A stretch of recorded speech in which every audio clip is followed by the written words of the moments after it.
আমি মাঝে মাঝে অবাক হয়ে যাই দুটো জিনিস দেখে। এক নম্বর হচ্ছে আমাদের প্রাক্তন মুখ্যমন্ত্রী মমতা ব্যানার্জি প্রায় বয়স 73 বছর বয়সে এত ফিট থাকেন কি করে, কত জোরে হাঁটতে পারেন। এই এখনই আমি একজনকে 73 বছর বয়সে দেখলাম, ধরে ধরে এলেন।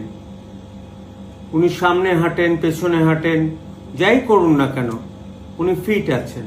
অন্তত অনেক অনেক ওনার চেয়ে 10-15 বছর ছোট চেয়ে ফ্রি আছেন। আরেকজন, যাই হোক না কেন, আমাদের প্রধানমন্ত্রী নরেন্দ্র মোদীজি প্রায় 76 বছর বয়সে এত ফিট কি করে থাকেন, এত ফ্লেক্সিবল বডি কি করে থাকে। ওই রকম সাষ্টাঙ্গে প্রণাম কিন্তু সাধারণভাবে সম্ভব নয়। সুতরাং যতই নিন্দা এই দুজনের চলুক না কেন, একটা জিনিস প্রশংসাযোগ্য, তাদের পেছনে ফিট থাকার রহস্য। ডেফিনেটলি আমার মনে হয়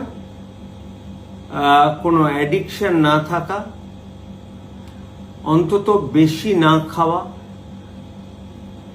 হয়তো রেগুলার যোগা করা বা রেগুলার হাঁটা, এই কতগুলো জিনিস তাদের কাছ থেকে আপনারা শিখতে পারেন যে কি করে বেশি বয়সও সুস্থ থাকা যায়। তার চেয়ে বেশি কিন্তু শেখার দরকার নেই।